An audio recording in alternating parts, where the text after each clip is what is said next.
Agora sim. Boa Agora- noite, Boa noite. Até que enfim, pessoal. tudo bem?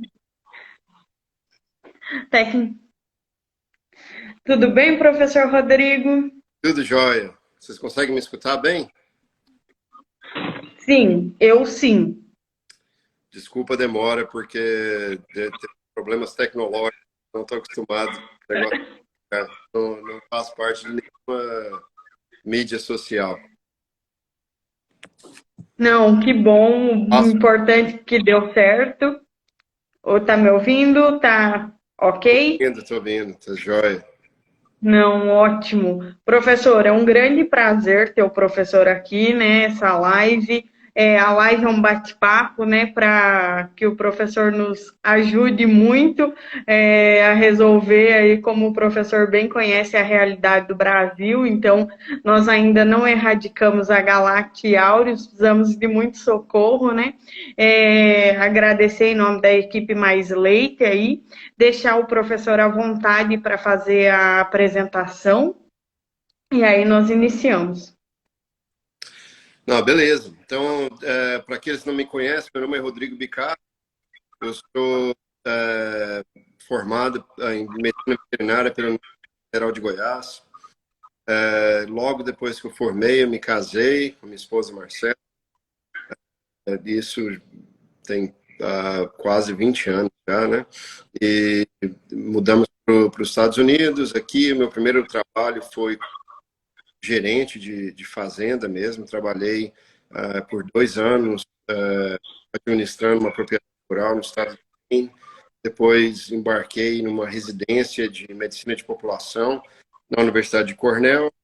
Depois fiz doutorado em epidemiologia. E eu me formei no dia 26 de maio, se eu não me engano, em 2008. E no dia 27 eu comecei como professor na Universidade de Cornell. E esse romance, como na academia, durou até junho de 2021, ou seja, mês passado, de decidir esse ano sair para o estado do Texas com a minha família, com a minha companhia. E hoje eu me dedico 100% a construir os nossos laboratórios e armazém aqui no Texas. Daqui a gente estuda os nossos diagnósticos, faz pesquisa e desenvolvimento na parte de vacinas e microbiologia de forma geral. O meu objetivo hoje é continuar fazendo pesquisa, continuar inovando, ensinando, produzindo novas vacinas, novos diagnósticos. Gravado o áudio, alguém está falando que não está funcionando. O Ricardo Araújo falou. Tá travando um pouquinho, professor, seu áudio. De assim, não constante, mas tem horas que sim. Mas está dando para entender. Vou tentar falar mais pausado. Mas é isso. Hoje estou aqui no Texas, a gente feliz, num clima bem mais quente do que no norte de Nova York, divisa com o Canadá. Graças a Deus, estamos felizes aqui. E eu acho que a minha habilidade de ter um impacto não só na indústria de leite, mas na indústria de carne e provavelmente suínos e aves também será muito maior. Então, Que ótimo. depois de quase 150 artigos científicos publicados, 40 patentes, agora quero me dedicar realmente a tentar fazer um impacto profundo em melhorando a saúde dos animais e a vida dos animais, e principalmente a vida dos produtores rurais também, né? Com certeza, e solucionar as mastites vai ser um bom, algo bem importante a se fazer, né? Então vamos lá, professor Rodrigo. Nós queríamos começar aí, né, com os conceitos básicos de mastite clínica, subclínica, porque o nosso público é bem variado, né, aqui no Instagram. Então, ir construindo, nós não vamos ficar no básico, vem as perguntas, mas para, né, dar uma pontuada até para... Porque aqui no Brasil, nós, vamos dizer assim, nós não temos um conceito de mastite ainda bem definido, né? Tem uns que tratam aí já num grau o clínico, né? Então, bem avançado ou não. Então, eu queria essa opinião aí do professor, né? E os conceitos. Bom, então vamos lá. Mastite, o que é mastite? É a inflamação da glândula mamária. Essa inflamação, ela geralmente ocorre em resposta direta à presença de bactérias patogênicas na glândula mamária. É importante ter uma distinção, porque nem toda vaca saudável tem a glândula mamária estéril, né? Algumas vacas saudáveis têm uma presença pequena de bactéria na glândula mamária. Algumas bactérias que são encontradas até bem frequentemente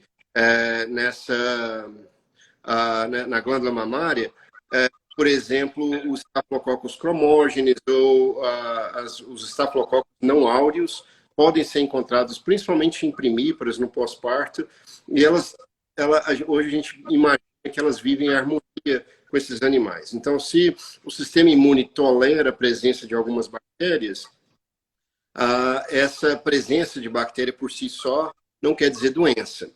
Porém, a maioria das vezes, quando a bactéria penetra, quando adentra a mamária, principalmente por passar pelo esfíncter do teto e contaminando a glândula mamária assim, o sistema imune vai responder à presença dessas bactérias.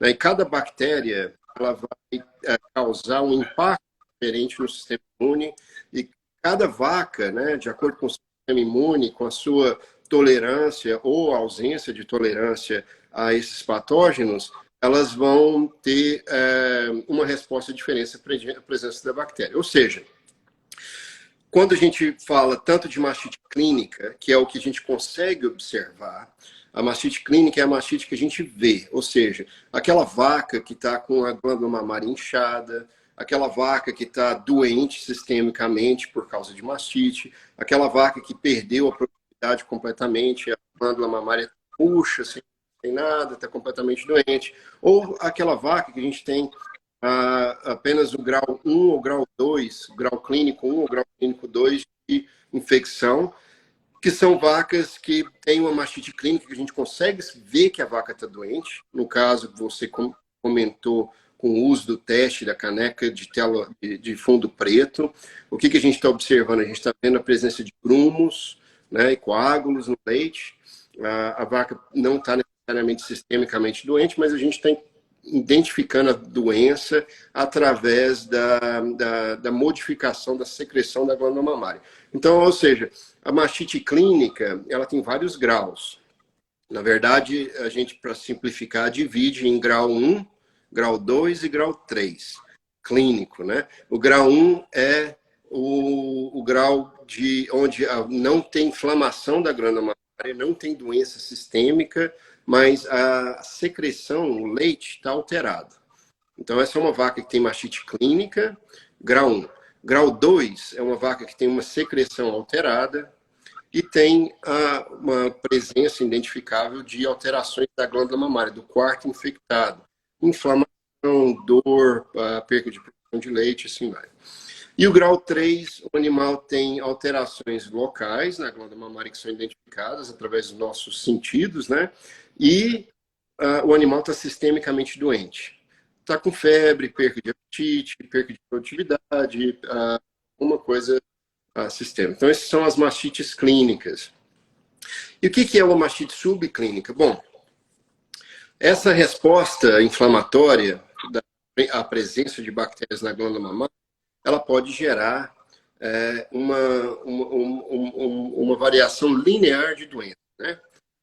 Abaixo da mastite clínica grau 1, existe mastites subclínicas, onde há uma inflamação, há uma resposta do sistema imune, porém, essa resposta não pode ser identificada nos olhos, nos nossos sentidos, né? O tato e visão. Então, a gente precisa de alguma ferramenta para identificar essa inflamação. ou seja, uma inflamação subclínica. Quais ferramentas que a gente tem? Existem duas, né, que são muito comumente utilizadas. A primeira é o CMT, né, o teste de mastite California Mastitis Test. O CMT indiretamente faz a identificação de células inflamatórias, principalmente neutrófilos, né? Então, quando você tem uma inflamação, você vai ter uma infiltração de neutrófilos na glândula mamária, e quando essa inflamação é exacerbada, você vai ver os sinais clínicos da doença. Quando essa inflamação é uma inflamação mais controlada, mais branda, você não vai ver os sinais clínicos, mas você pode identificar a presença desses neutrófilos fazendo CMT. A outra forma é fazer a contagem de célula somática, né? Quando a gente faz o controle leiteiro, coleta as amostras das vacas e submete essas amostras para um exame onde essas células somáticas, que inclui células epiteliais que estão se descamando da célula da glândula mamária, mas principalmente neutrófilos também. Então, são as definições, né? Clínica a gente vê, grau 1, 2 e 3. Subclínica a gente não vê, mas a gente consegue testar. E baseado praticamente na presença do sistema imune na glândula mamária através dos neutrófilos. E nessas mastites ou na CCS alta, né, professor? Quem são as bactérias que causam essa CCS alta, as principais que estão aí presentes? Essa pergunta é uma boa pergunta, mas a resposta é o seguinte. Todas as bactérias causam mastite subclínica. Não existe uma bactéria que causa mastite subclínica. É uma consequência. Por exemplo, uma coisa que a gente tem que ter, olha assim, olha, eliminei completamente os patógenos contagiosos da minha propriedade. Não completamente, mas praticamente. Consegui erradicar Streptococcus agalactica. Streptococcus agalactica, por ser um patógeno contagioso, principalmente no Brasil, que ainda tem uma ocorrência muito grande de Streptococcus agalactica, é uma das bactérias que podem causar um aumento desastroso na contagem de célula somática. Desastroso. Ou seja, as propriedades que ainda não controlaram o Streptococcus agalactica, pelo amor de Deus, comecem a trabalhar para poder fazer o controle do Streptococcus agalactica, porque é o problema número 1 das contagiosas. E a boa notícia é que é um problema fácil de resolver. O que você precisa fazer? Identificar, tratar. Identificar, tratar. E descartar animais crônicos, animais refratários. Então, você faz a identificação, testa, trata, segrega, linha de ordenha e descarta os animais que não respondem à terapia. E quantos animais que não respondem à terapia? Menos 10% dos animais afetados com Streptococcus agalactica vão ser refratários, crônicos. E eles precisam ser descartados, porque eles continuam eliminando bactéria, continuam contaminando outras vacas no rebanho. A nossa companhia é a única companhia que tem um meio de cultura, tanto para ser humano quanto para animais, e consegue identificar Streptococcus agalactica com uma acurácia de 95%. A gente tem 2 testes. Um é o AccuStrap, que é uma quadriplaca, que você consegue testar 8 vacas, se você fizer a divisão da placa, né? Um teste. E a gente tem o AccuMass Plus, que a gente criou um meio seletivo, onde o Streptococcus uberis, que é um ambiental fácil de tratar, não contagioso, e o Streptococcus dysgalactica, que é outro ambiental não contagioso, não crescem, e o Streptococcus agalactica cresce de uma forma feliz, contente e saudável. Então, ou seja, você consegue hoje identificar na fazenda com uma precisão muito grande a presença de Streptococcus agalactica. Primeira coisa que o proprietário rural brasileiro precisa fazer é erradicar o Streptococcus agalactica do rebanho. Mas é difícil, é impossível. Gente, nos Estados Unidos, eu tenho 20 anos que eu trabalho com mastite nos Estados Unidos, eu nunca encontrei nenhum caso de Streptococcus agalactica. Foi quase que completamente erradicado do rebanho. É fazer o básico. Terapia de vaca seca, identificação e tratamento de descarte de animais crônicos. Pronto. Tá, agora eu não tenho mais Streptococcus agalactiae. O que eu vou me preocupar? Staphylococcus aureus. E os ambientais. O que acontece é o seguinte, quando você tem um problema de Streptococcus agalactiae, o Streptococcus ele é uma bactéria que ela é adaptada ao hospedeiro. Ou seja, a vaca raramente tem um caso grave que pode, né, ameaçar a vida por Streptococcus agalactiae. Ela não vai morrer por causa de uma mastite streptococcus. A gente mata elas porque a gente descarta os animais que são crônicos. Mas ela raramente morre por causa de Streptococcus agalactiae, né? Mas quando ela contamina uma quantidade grande do rebanho, você vai ter uma contagem de célula somática alta e você tem um sistema imune que está constantemente lutando Streptococcus agalactiae na glândula mamária. Esse sistema imune não permite, na maioria das vezes, que as bactérias ambientais causem infecção. Ou seja, quando você tem um rebanho que tem muito Streptococcus agalactiae, você encontra menos casos de Escherichia coli, de Klebsiella, de Streptococcus ubris, de Streptococcus dysgalactia. Por quê? Porque não tem oportunidade. Essas bactérias elas entram na glândula mamária e são rapidamente eliminadas do sistema imune. Quando você elimina esses infecciosos, os ambientais começam a aparecer. E por que é um problema? Quando você tem uma fazenda, sai de 600 mil células somáticas no tanque de expansão para 120 mil, para 90 mil, ou seja, vai numa qualidade, né, de 800 mil, 1 milhão para 100 mil, você tem um rebanho saudável com pouco desafio. Aquela glândula mamária, ela já não está com a guarda levantada para poder se proteger. Ela baixou a guarda, porque o desafio diminuiu.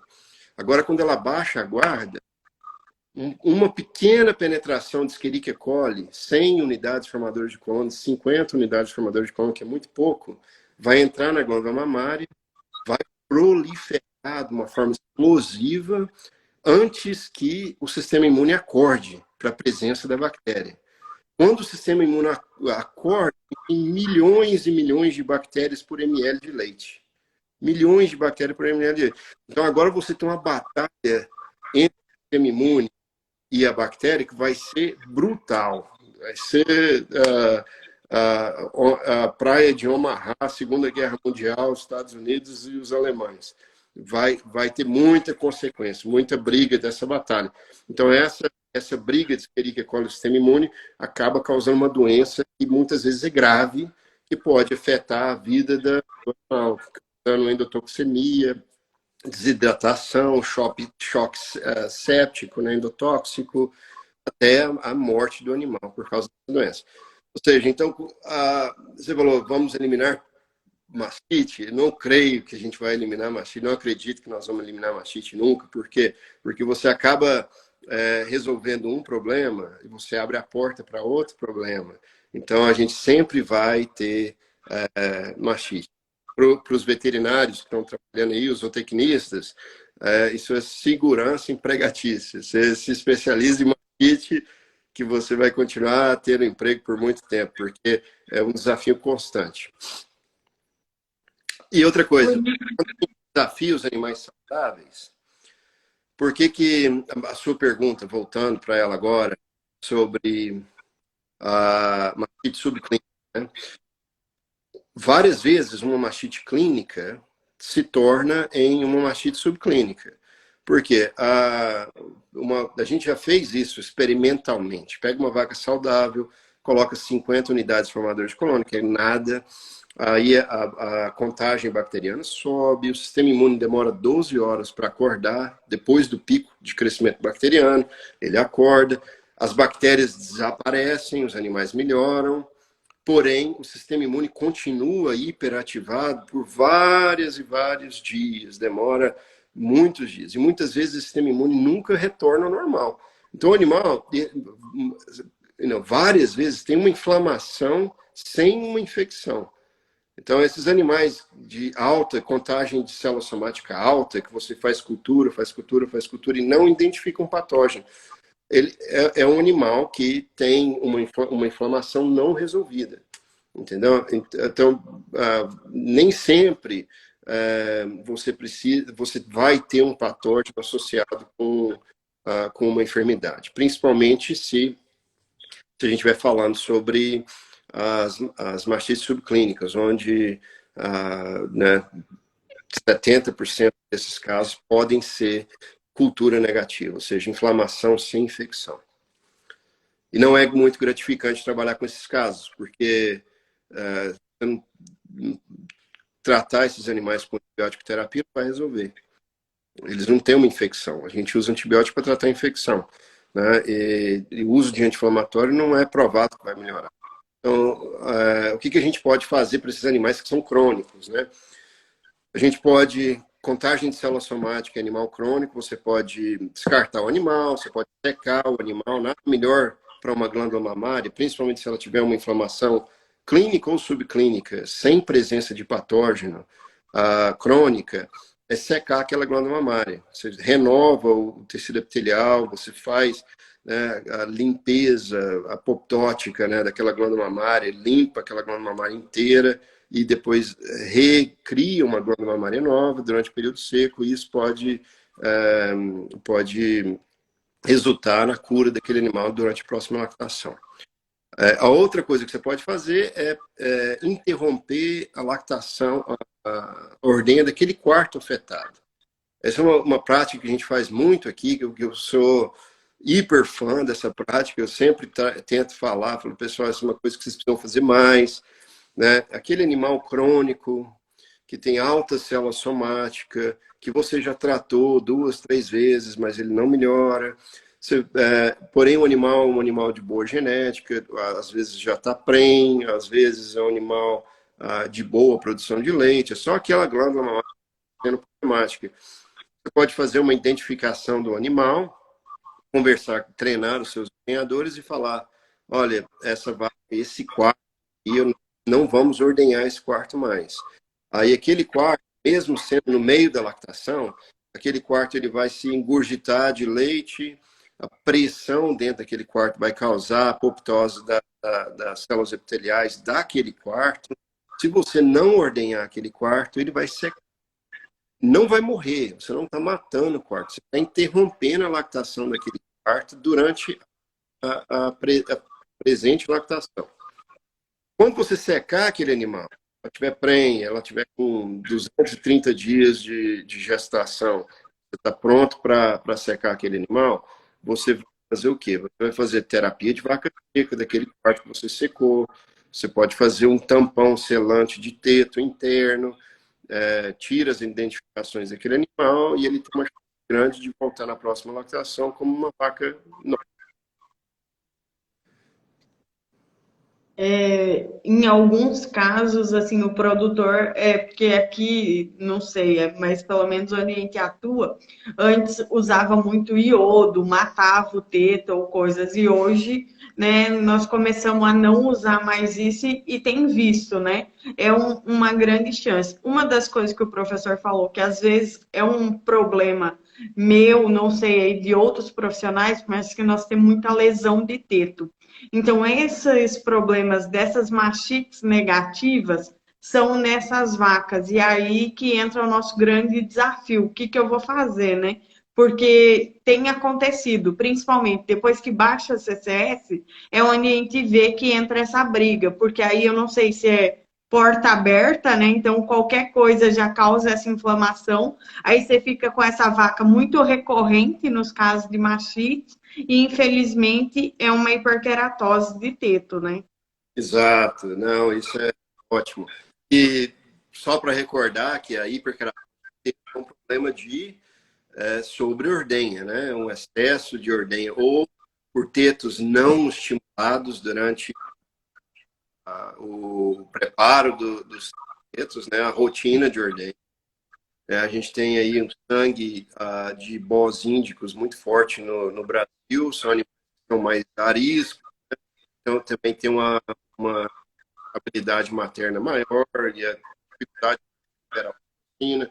Então precisa ter um trabalho bem feito para poder estimular a glândula mamária, colocar a unidade de ordenha no momento certo, para que a gente tenha um fluxo contínuo de leite, não bimodal, mas contínuo, que não tenha sobre-ordenha no começo da ordenha. Comumente também a sobre-ordenha, o excesso de ordenha, no final da ordenha. Né? As pessoas querem tirar até a última gota de leite, deixa a unidade, não tem extrator automático, ou se tem extrator automático, eles deixam com um ponto de remoção, manual, ou deixam no manual. Ou seja, quando tem hiperkeratose de teto, você tem ou rotina de ordenha mal feita no começo ou no final. Né? Então, tem que trabalhar a rotina de ordenha. Não a rotina de ordenha, equipamento de ordenha. Né? Tem que trabalhar no vácuo, certeza que os pulsadores contratam um especialista, confere a sua sala de ordenha, tem certeza que seu equipamento esteja trabalhando bem, e depois que você confirmar que o equipamento está trabalhando bem, você trabalha na rotina de ordenha para não ter problema de hiperkeratose. Com certeza, a hiperkeratose é um grande problema, é algo que tem que se trabalhar. Olha, só uma coisa, por muito tempo, a gente preocupava em fazer uma ordenha completa, ou seja, nenhum leite para trás. Hoje, a gente sabe que é um erro, sabe? Tem problema deixar um pouco de leite para trás. A gente tem que fazer uma ordenha rápida. Tem que entrar muito bem estimulado. Uma vez que você coloca a unidade, a ordenhadeira no animal, no animal, você tem que ter um fluxo de leite muito rápido, um animal bem estimulado, e a remoção rápida, assim que o pico começar a baixar um ponto de extração de entre 500 ml por minuto a 800 ml por minuto, você faz a remoção. E não tem problema nenhum ter leite residual. Algum leite residual. Algumas vacas vão ter leite residual. Né? Então, hoje o foco mais é em saúde de teto e menos em ordenha completa. Professor, eu vou ir fazendo algumas perguntas aqui do pessoal, porque senão depois vão surgindo outras, e aí eu deixo para trás, o pessoal vai ficar bravo. Então, a Nath Quadrado, professor, por gentileza, pode falar sobre mastite ambiental? Claro, vamos falar sobre mastite ambiental. Com exceção de 3 patógenos, Streptococcus agalactius, Staphylococcus aureus e o Mycoplasma bovis, todos os outros são ambientais. O que quer dizer ambiental? São mastites que estão desafiando o animal através do ambiente. A maioria dos patógenos, vamos falar alguns aqui, das gram-negativas, os mais importantes em ordem, Escherichia coli, Klebsiella, depois o Enterobacter, né? São os 3 relevantes, mais relevantes. Pseudomonas pontualmente, Serratia pontualmente, mas Escherichia coli e Klebsiella representam 95% das gram-negativas numa média, né? De onde vem Escherichia coli, de onde vem Klebsiella? Das fezes, ou seja, contaminação fecal. Contaminação fecal das camas, contaminação fecal durante o tráfico dos animais, né? Caminhando dos currais para a sala de ordenha para os currais, ou seja, tudo isso onde tem contato de animal, pele, teto, quarto, esfíncter de teto com fezes, você vai ter contaminação ambiental. E incluso na sala de ordenha, onde os animais estão sendo ordenhados. Se você não tiver uma prática de ordenha com uma boa higiene, você vai expor os animais na sala de ordenha à contaminação fecal. Dentre os gram-positivos que a gente encontra mais comumente, está o Streptococcus uberis, o Streptococcus disgalactias, o Enterococcus fecalis e os coagulase negativos, Staphylococcus coagulase negativo ou os Staphylococcus não áureos. A maioria desses patógenos também são eliminados por fezes. Os Staphylococcus gostam de contaminar a pele, os Streptococcus e Enterococcus são encontrados nas fezes de todos os animais, todas as vacas. Então, o foco tem que estar em quê? Em animais limpos, sala de ordenha limpa, em superfície limpa. A gente supervisa o quê? Não só o ubre, que está altamente correlacionado com a presença de patógenos ambientais, o mastite ambiental, mas também das peles dos animais, limpeza de forma geral. E limpeza durante o processo de ordenha. Então, acho que é isso. São vários patógenos diferentes, tanto gram-positivo quanto gram-negativos, causam doenças completamente diferentes. Porém, todos têm um ponto de prevenção em comum, que é basicamente higiene. E tratamento, professor, porque aí o nosso, às vezes a gente esbarra muito num quadro muito longo, né, extenso, uma mastite clínica demorada. Quando pega E. coli ali, você vê vaca mofando lá na mastite, às vezes, né? Olha, E. coli, tratamento com antibiótico não é recomendado. Não interessa o grau da Escherichia coli. Esses animais que estão muito doentes, eles ficam com uma... o que está causando a doença é a mortalidade de bactéria na glândula mamária. A Escherichia coli tem um crescimento explosivo, mas ela também tem uma mortalidade explosiva, uma diminuição acelerada, muito rápida. Então, o quadro clínico é muito intenso, mas o histórico bacteriológico desses animais é de curta duração. Ou seja, uma vez a Escherichia coli entra na glândula mamária, ela acende a glândula mamária como se fosse uma árvore de Natal. O sistema imune encontra todas aquelas Escherichia coli e começa a matar todo mundo. A morte das Escherichia coli é o que vai causar a doença dos animais, porque elas são altamente tóxicas, liberam uma quantidade de polissacarídeo, que é uma endotoxina, que vai causar o quadro clínico que a gente vê nesses animais: desidratação, depressão, perda de apetite, até alguns casos de mortalidade. Então, o que a gente precisa fazer para esses casos de Escherichia coli? Se for um grau clínico 1 ou 2, você não precisa fazer nada. Nada. Só deixa o sistema imune fazer o trabalho dele. Se for um grau 3, você vai trabalhar ajudando o animal a combater a doença. O que a gente vai fazer? O uso de anti-inflamatório. O que a gente vai fazer? Nós vamos fazer... o uso de antibiótico sistêmico é aconselhado. Por quê? Porque a gente tem que diminuir a quantidade de infecção sistêmica. A septicemia é um problema. Tanto é que a gente faz o uso recomendado, os estudos que avaliaram o uso sistêmico de antibiótico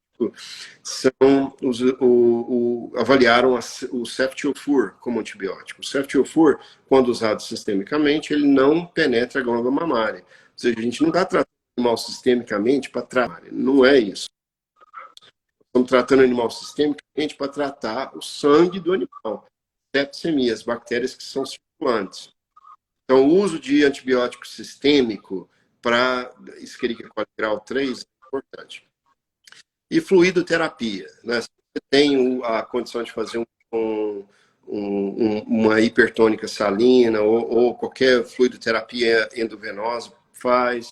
O uso de fluidoterapia oral é sempre bom, mas pode oferecer água. A água é importante. Klebsiella é uma história completamente diferente, porque a Klebsiella fala, se você cruzasse no laboratório uma Escherichia coli e um Staphylococcus aureus, tirando o fato do Staphylococcus aureus ser contagioso, mas o quadro da doença, a Escherichia coli e o Staphylococcus aureus e cruzar, vai ficar parecido. O que acontece? A vaca fica altamente doente, ela tem endotoxemia, porém, o sistema imune não tem a capacidade de eliminar a Klebsiella da glândula mamária, como ele tem a habilidade de eliminar a Escherichia coli. Então, você olha os animais 7 dias depois do diagnóstico, a Klebsiella está lá. 10 dias depois do diagnóstico, se você não tratar, a Klebsiella está lá. 15 dias depois, a Klebsiella está lá. Então, a taxa de autocura é muito baixa. O que a gente recomenda para a Klebsiella? A gente recomenda de 5 a 8 dias de antibiótico terapia, tanto sistêmica quanto intramamária, usando um espectro de amplo espectro de ação, né? Um antibiótico de amplo espectro de ação, ou seja, o ceftiofur bem. Aqui nos Estados Unidos, a gente só tem o ceftiofur que tem alguma ação contra a Klebsiella. No Brasil, você tem várias moléculas que são eficazes. Então, o uso de antibiótico para Klebsiella é importante. Importantíssimo separar Escherichia coli e Klebsiella para a gente poder ter um efeito. O uso de antibiótico intramamário para Escherichia coli pode ser até ruim para o animal. E para Klebsiella, ele dobra a taxa de cura dos animais. Então, faz um efeito enorme, né, nesses ambientais. Agora, em relação às gram-positivas, as gram-positivas não se autodesenvolvem em casos clínicos ou subclínicos. A gente acabou de publicar um estudo no Journal of Science, que o Thiago Tomasi fez o pós-doutorado dele comigo, agora está trabalhando na indústria aqui nos Estados Unidos.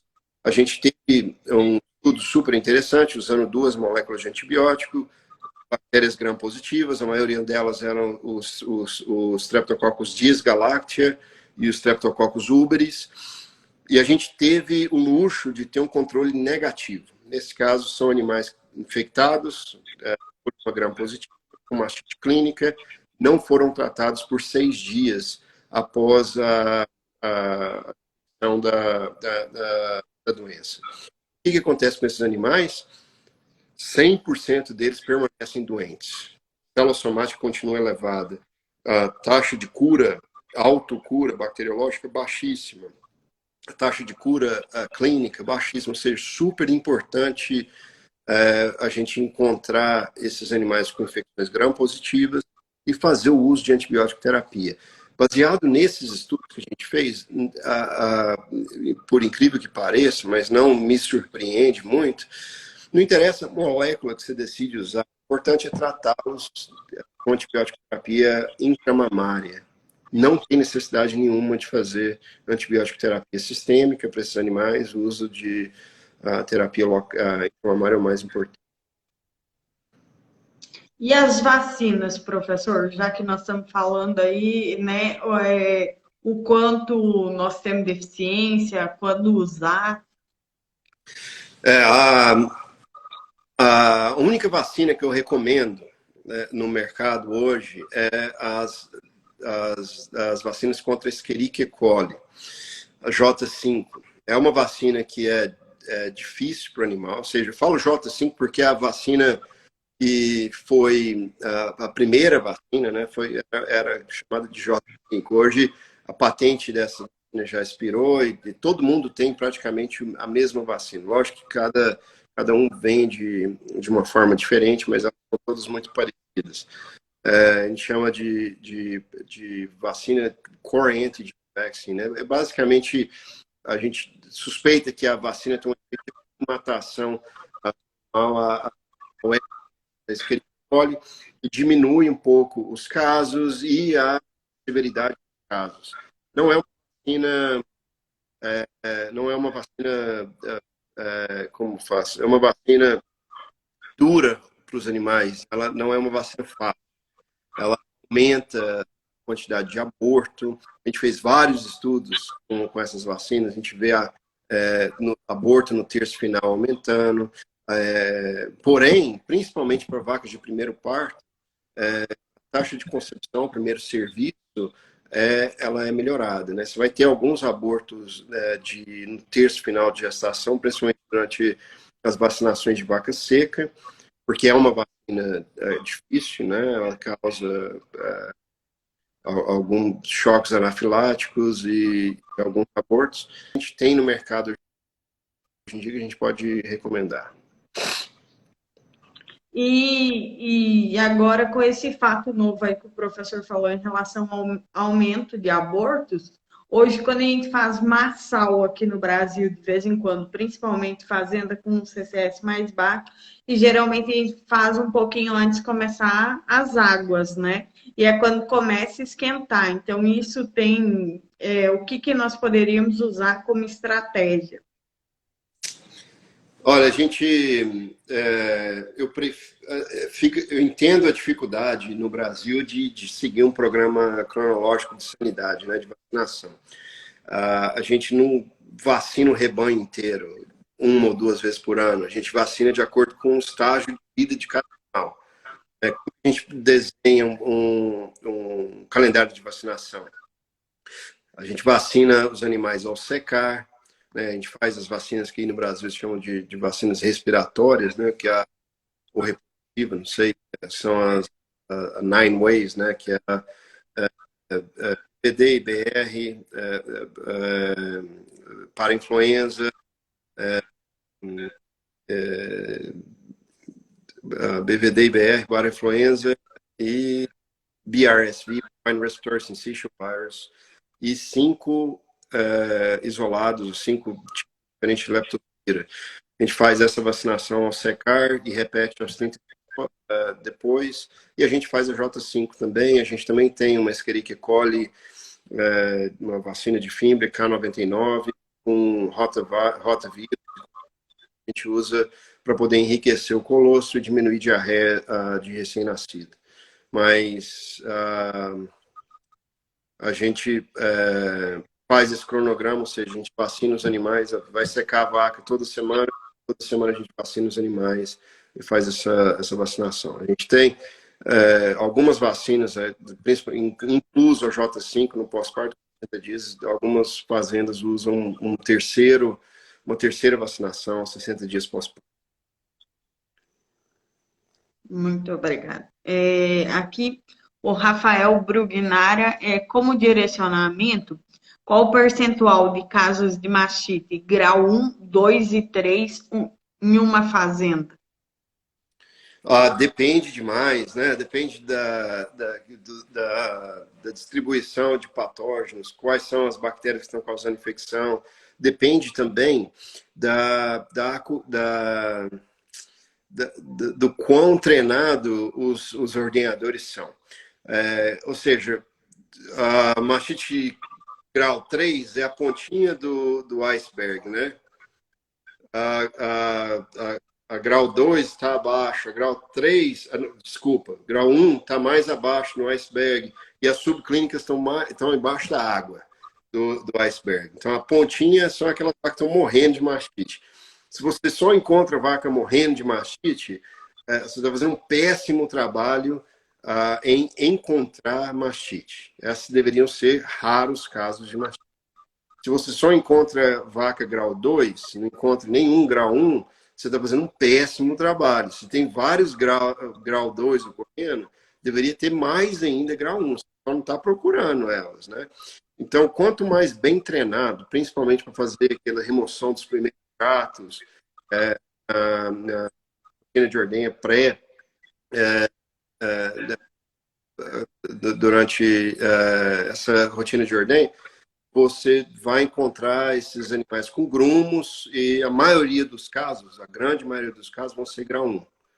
Depois menos grau 2, menos ainda grau 3. Ou seja, o triângulo está bem aberto, a grande maioria de grau 1, em qualquer fazenda, na verdade. Depois menos grau 2, raramente grau 1. Mas se você vai numa propriedade rural que eles só estão encontrando grau 3 e grau 2, você tem que fazer o quê? Treinar as pessoas que estão trabalhando naquela fazenda para eles encontrarem os patógenos.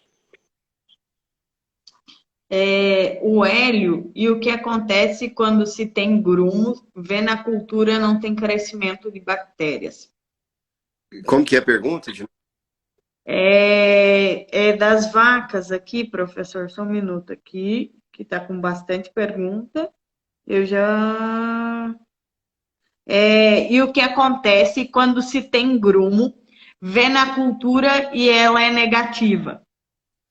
A grande maioria desses casos, 95% desses casos, são casos de autocura. São vacas que tiveram uma infecção, algum desafio, alguma presença de bactéria, muitas delas gram-negativas, Escherichia coli, algumas podem ser outros patógenos qualquer.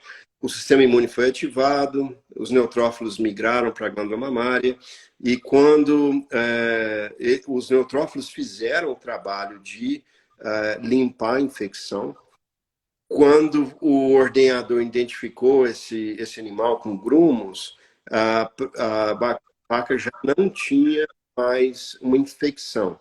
Por quê? Porque o sistema imune já tinha sido ativado, já tinha sido mobilizado, tá? E eficientemente já limpou a glândula mamária. Então, são casos de autocura. Esses animais, eles precisam de tempo, né? Igual eu falei, a infecção, ela dura menos tempo do que a inflamação. A inflamação, ela tem muito embalo. Ela é igual você empurrar uma pedra morra abaixo. Ela demora a parar, tem muito embalo. Infecção, quando ela é uma infecção, principalmente por Escherichia coli, algo assim, ou dependendo da carga infecciosa do patógeno, ela dura bem menos do que a inflamação. Então, muitas vezes a gente identifica, principalmente nessas fazendas que estão fazendo um bom trabalho em identificar mastite, você identifica um caso que já foi curado. E aí você faz a cultura, não encontra a bactéria. Então, nesses casos, a gente precisa de tempo, simplesmente, para que esse animal tenha uma autocura. E esses animais, eu tenho encontrado, às vezes, a gente pega, ela grumo recorrente e culturas negativas, várias. Pois é, e são vacas com inflamação crônica, sem infecção. Se você tem esses animais ocorrendo o tempo todo, você tem que secar o quarto desses animais. Essa é a sua única opção. Você pode fazer cultura. Eu nunca trataria esses animais com antibiótico. Por quê? Porque não tem bactéria. Então, o que eu faria? Eu faço secagem do quarto, ou a secagem do animal, ou o descarte do animal, depende do valor do animal que a gente está vendo. O pessoal do laboratório Vida Vet perguntando aqui para o professor comentar sobre cultura de pós-parto. Cultura de pós-parto é muito importante para o controle das contagiosas, dos patógenos contagiosos. Quais são eles? Os Streptococcus agalactiae, o Staphylococcus aureus e o Mycoplasma bovis. Né? A gente quer coletar uma amostra composta, ou seja, você vai fazer a limpeza e infecção de todos os tetos, e depois você vai fazer uma remoção dos primeiros 5 jatos que estão lá no teto. E aí você coleta de 3 a 5 jatos de cada teto dentro do mesmo tubo. O objetivo é o quê? É identificar animais que são positivos para um desses 3 patógenos. Streptococcus agalactiae, Staphylococcus aureus, Mycoplasma bovis. Se você encontrar, a gente tem o AccuStrap e o AccuF, são 2 quadriplacas que fazem a identificação, uma da identificação do Streptococcus agalactiae, o outro é a identificação do Staphylococcus aureus. Se você identifica um animal com Streptococcus agalactiae no pós-parto, você pode fazer o quarto afetado. Você identifica o quarto afetado, faz o tratamento de terapia, segrega o animal, coloca o animal de Streptococcus agalactiae, prepara, depois refaz tudo, depois de 10 dias, para ter certeza que o animal limpou a infecção e ele está curado. Em relação aos Staphylococcus aureus, os Staphylococcus aureus tem uma taxa de cura, mesmo com o uso de qualquer antibiótico que você quiser usar, de 20% para multíparas e 30%, 35% para primíparas. Então, é bastante frustrante, né, o tratamento de Staphylococcus aureus. E o aureus, eu falei que o agalactiae é um grande problema, porém, a boa notícia é que ele é um problema fácil de lidar, porque os animais respondem a antibióticos.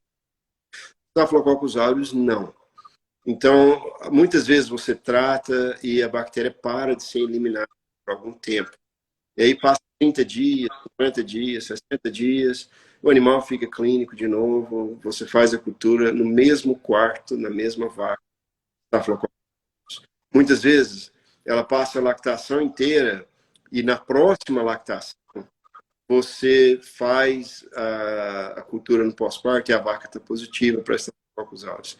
Então, a nossa recomendação é o seguinte: se você tiver poucos casos de Staphylococcus aureus, é melhor descartar esses animais antes que eles se tornem em vários casos de Staphylococcus aureus. Se você tem um rebanho e metade das suas vacas estão infectadas com Staphylococcus aureus, você está bem perto de decretar a falência, né? A situação está complicada. Então, as opções são identificar todos os animais e descartar todos os animais positivos, comprar animais novos, saudáveis, começar do zero, ou você pode segregar e tentar eliminar aos poucos.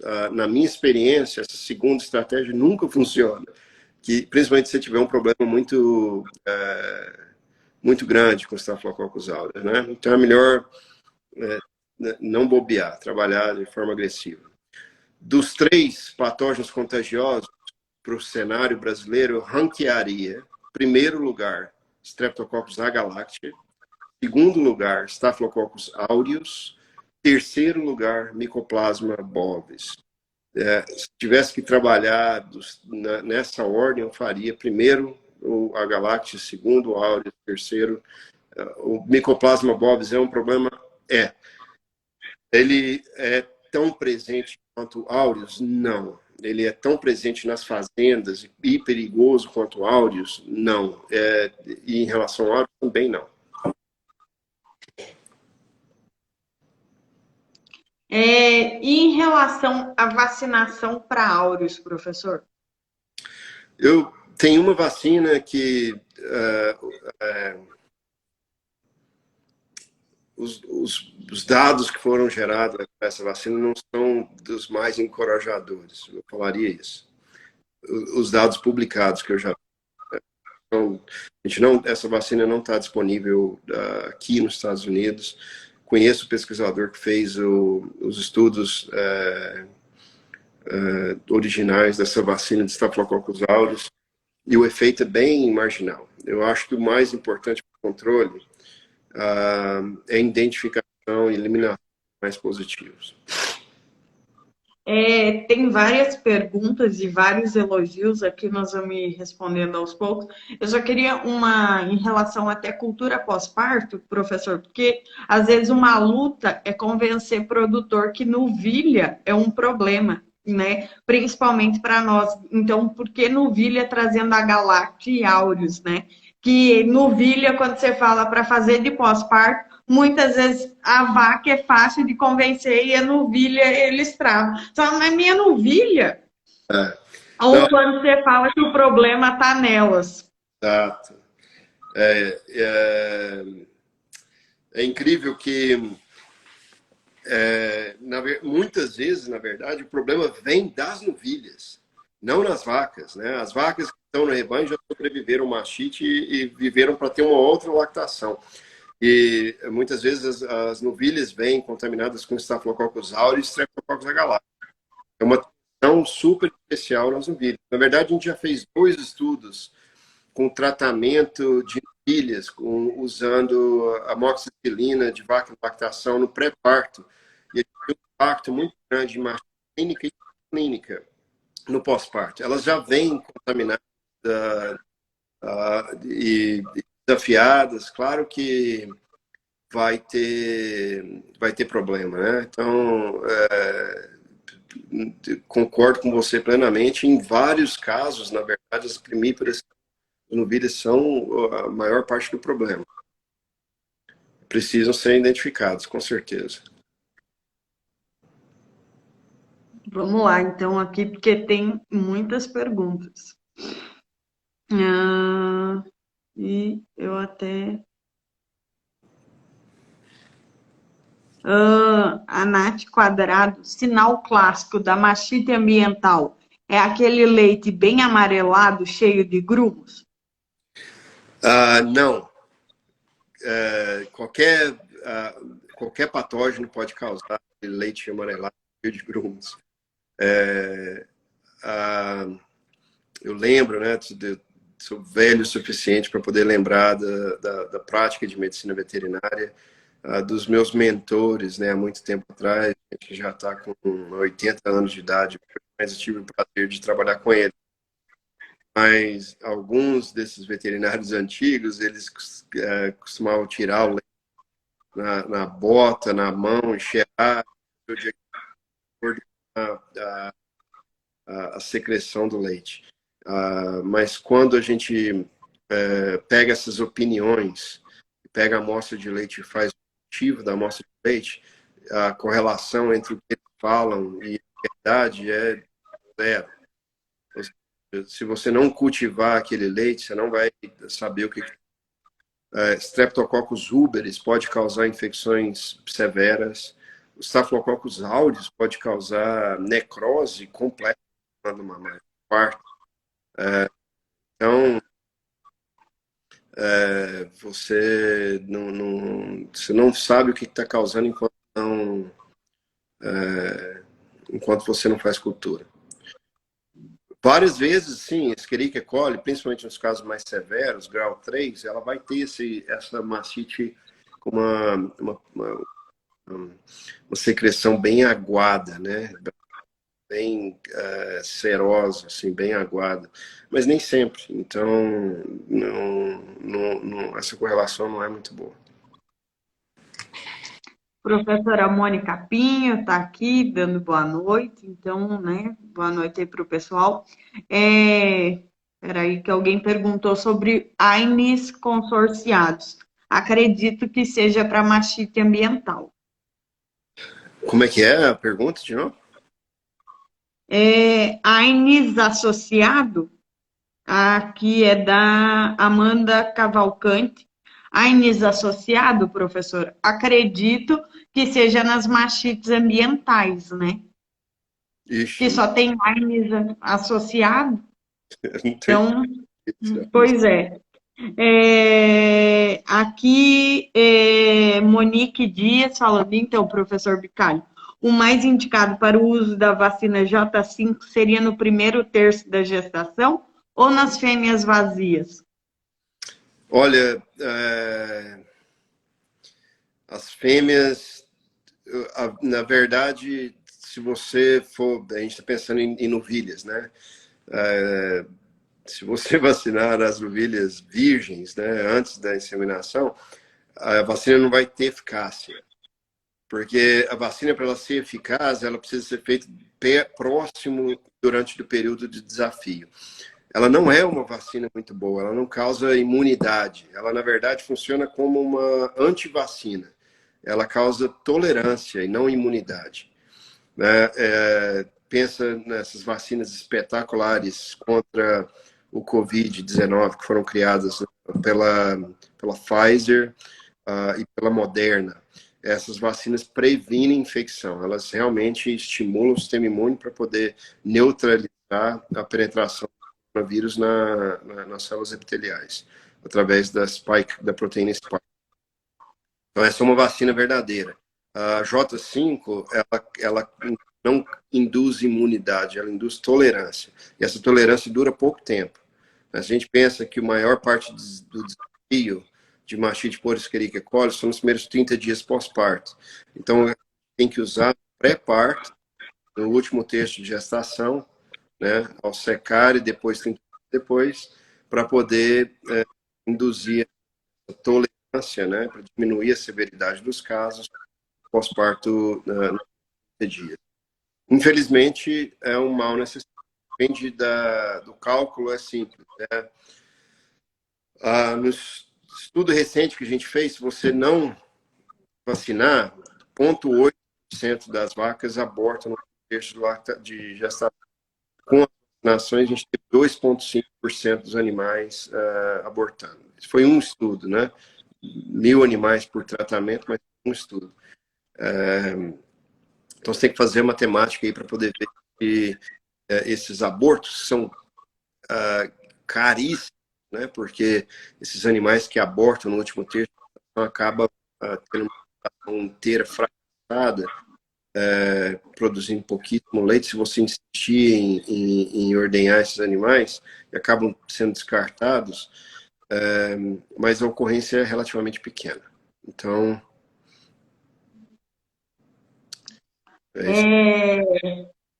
O Moreira Vete, professor, pergunta aqui. Professor, na opinião do senhor, quais seriam as melhores opções em relação a produtos de pré e pós-DIP? iodo. Eu realmente iodo. Sim. Gosto do uso de iodo tanto para pré e pós-DIP. E a outra coisa são os emolientes, né? A presença de vários concentrações diferentes, principalmente no pós-DIP, para poder melhorar a qualidade de pele do queijo. Então, mas como desinfetante, tem uma preferência enorme para o uso de iodo. Principalmente que nós temos muito desafio ainda de vaca suja, né? Então, no Brasil, nós não temos muito que fugir. De iodo, não. Na concentração correta, mas é um investimento para mim. Eu gosto de iodo. A Carla Christian perguntando sobre vacinas autógenas contra mastite. Não acredito em nenhuma vacina autógena contra mastite. Quando você olha todos esses patógenos, tem uma diversidade genética e de isolados que é incrível. Na sociedade rural você vai encontrar centenas de isolados de Streptococcus aureus, centenas de Disgalactia, centenas de Escherichia coli, centenas de Klebsiella. Como que você vai pegar um isolado e vai induzir imunidade a todas essas centenas de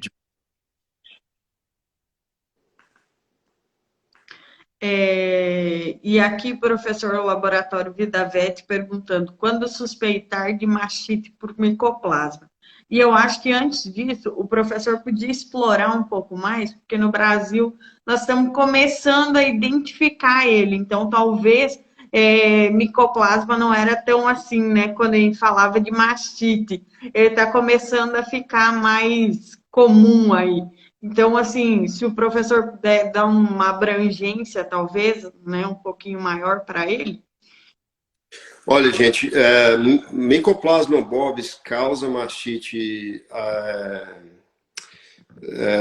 em problemas de rebanho, em alguns casos raros, causa casos esporádicos, é comum, ou seja, a gente encontra Mycoplasma bovis no trato reprodutivo de quase todas as vacas, ele está presente no trato respiratório dos animais, geralmente é uma causa comum de pneumonia, uma causa comum de artrite, uma presença comum, igual eu falei, na mucosa reprodutiva. Ele é um patógeno que está sempre presente em qualquer rebanho. Eu te garanto que eu consigo encontrar e isolar Mycoplasma bovis em todas as fazendas do Brasil. Todas. Então, não é que não existe, não tem. Tem aquele bezerrinho que tem pneumonia, certeza que um dos patógenos, eventualmente, que vai habitar aquele pulmão infectado é o Mycoplasma bovis, faz parte. Ele raramente causa, raramente esse Mycoplasma bovis consegue infectar uma glândula. Quando ele infecta uma glândula mamária, ele é aplicado à mamária e pode se tornar contagioso para animais para animais. Essa é a patofisiologia do animal. Geralmente de casos esporádicos, casos de animais que têm histórico de pneumonia, casos de animais que têm histórico de artrite, animal que já tem o patógeno circulante, ocorre, geralmente animais crônicos, com problema respiratório, com mastite em mais de um quarto, né? Começa em um quarto, depois vai para outro quarto. Por quê? Porque o micoplasma circula pelo sangue. Os quartos são fisicamente isolados, mas como ele circula pelo sangue, ele pode passar de um quarto para o outro. Você vai ter mais de um quarto infectado. E esses animais em cultura aeróbica, mal, vão ser cultura negativa, porque esse é um organismo estritamente anaeróbico. A recomendação é descarte desses animais. Quando você encontra Mycoplasma bovis, você descarta esses animais. Uma coisa que me deixa um pouco preocupado é que o diagnóstico é complicado. Mesmo para uma pessoa experiente, você fazer o cultivo do leite, o diagnóstico por cultura, você precisa de ter pelo menos o mínimo necessário para poder de meio de cultura e de equipamento para poder fazer uma cultura anaeróbica. Não é fácil.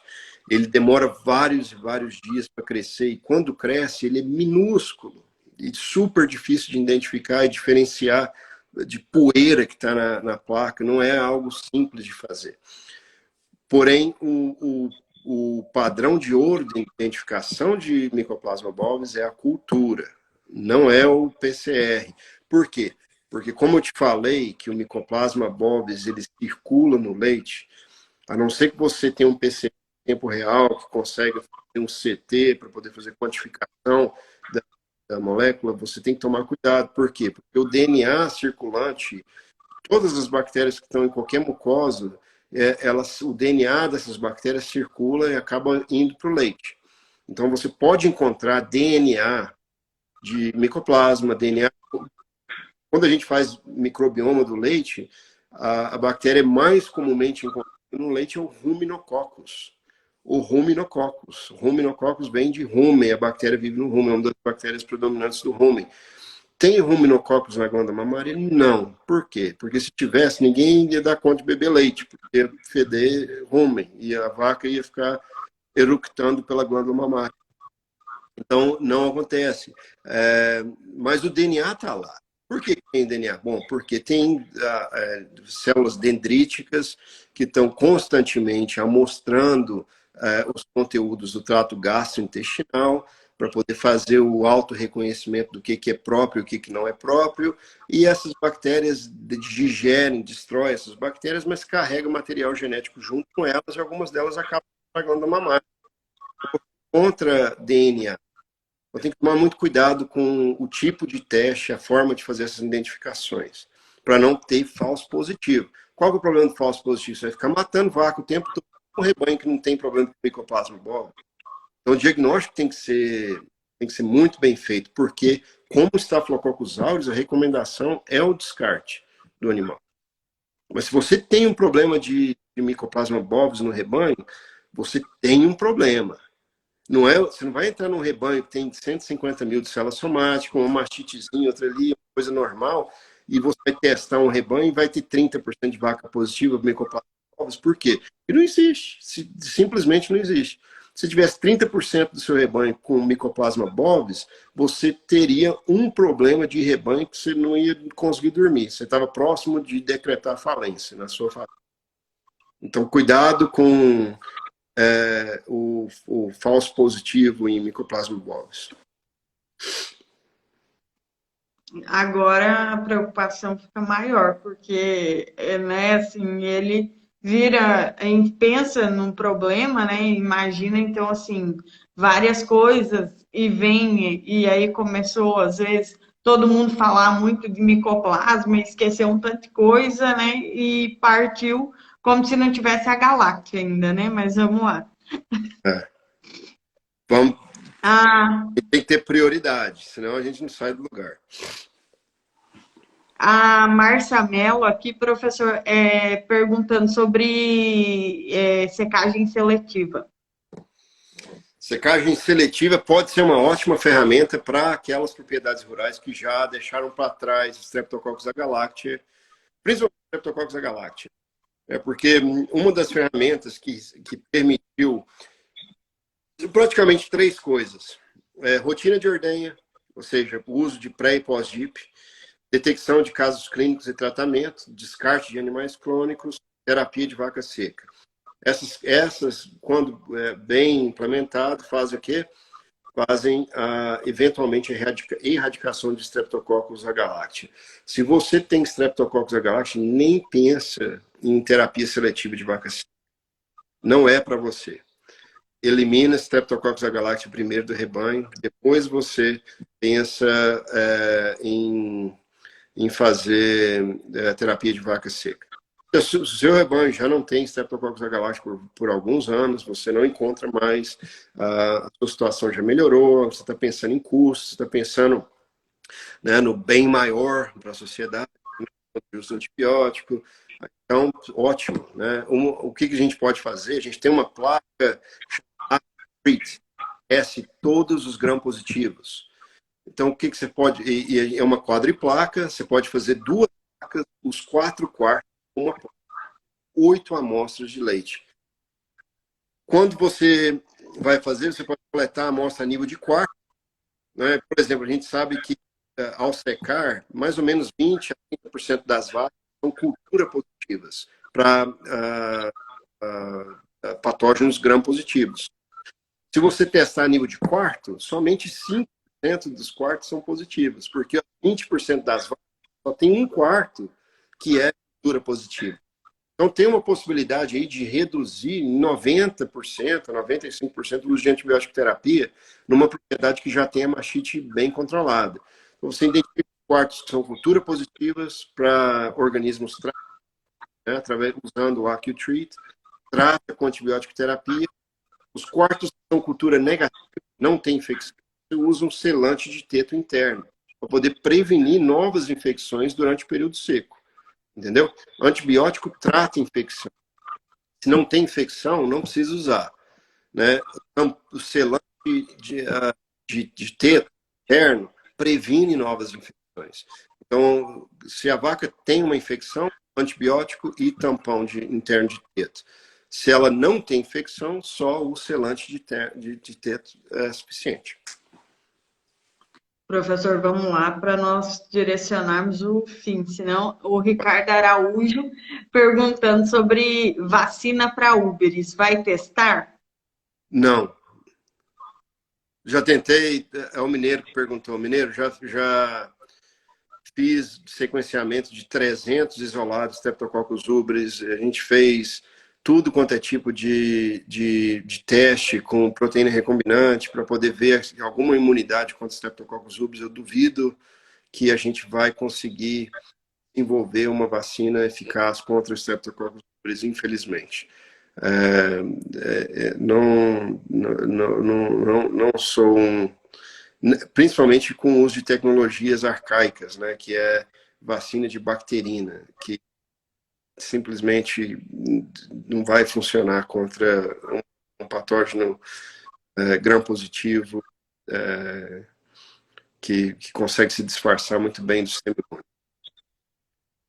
O Jean Balzan, professor, qual sua conduta com Streptococcus ubris?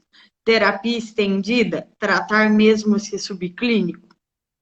Mesmo se for subclínico, terapia estendida, sim, senhor. Na verdade, qualquer patógeno... Mas aí trata o subclínico? Quando ubris? Com certeza. Na verdade, qualquer caso de mastite subclínica, se você fizer a cultura e encontrar qualquer patógeno gram-positivo, a não ser, com exceção do Staphylococcus aureus, eu recomendo tratamento com antibiótico terapia. Se for Streptococcus ubris, tanto subclínico quanto clínico, a gente recomenda uma terapia estendida de 5 a 8 dias, né, com antibiótico de escolha do veterinário e do proprietário. O Vidavet perguntando sobre como fazer o melhor uso das acutrite. Acho que o professor respondeu aí. Estou apanhando aqui um pouquinho. Após um surto de mastite, a Mariana aqui, a Mariana Brant, após um surto de mastite por micoplasma já controlado, como saber quando parar de fazer o PCR nos animais sintomáticos de mastite? Um surto comprovado por Mycoplasma bovis. Ótimo, isso é importante. Surto comprovado por Mycoplasma bovis. Eu continuaria fazendo o teste dos animais clínicos por tempo indeterminado. Um parênteses. O teste tem que ser bem feito, entendeu? Para ter cuidado com os falsos positivos. Mas por tempo indeterminado. Aqui a gente faz cultura de Mycoplasma bovis todos os animais com mastite clínica, o tempo todo. A gente encontra vários casos, não, são raros, esporádicos, mas a gente está comprando seguro praticamente, para poder evitar um problema de rebanho. Professor, agradecer, pedir para o professor deixar sua mensagem final, aí as conclusões, né, foram muitos aprendizados. teve muito elogio aqui durante a live, eu acabei não citando, eu fui para as perguntas, né, para ganhar tempo aí, a gente mas teve muitos elogios, agradecer demais. Não, foi uma discussão espetacular, uma conversa boa, o pessoal fizeram ótimas perguntas, um prazer, parabéns pela iniciativa, Pamela, você parece que tem um grupo de seguidores aí, um pessoal muito bom, que está realmente envolvido na indústria, continua aí com o seu trabalho, parabéns pelo feito e obrigado pelo convite. Boa noite, pessoal. Nós que agradecemos, foi muito bom. Nós temos muito para aprender com o professor, precisamos trazer mais aí informações, né? A ideia é essa, levar muito mais conhecimento para o campo, né? E resolver aí e testar, né? Acho que é o principal, que nós ainda temos muito pouco teste no Brasil, né? Seja cultura, agora que está crescendo, o pessoal ainda não faz, não acredita, né? Então, acho que isso tem que trazer muito. E agradecer, mais uma vez, o professor aceitou prontamente nosso convite aí, deixar um grande abraço, admiração, né, da equipe Mais Leite pelo trabalho do professor, né, aí como muita gente falou, né, elogiou muito o professor, nós sabemos aí, é um orgulho e muito obrigada, boa noite, bom descanso. Um abraço, obrigado. Boa noite, obrigada.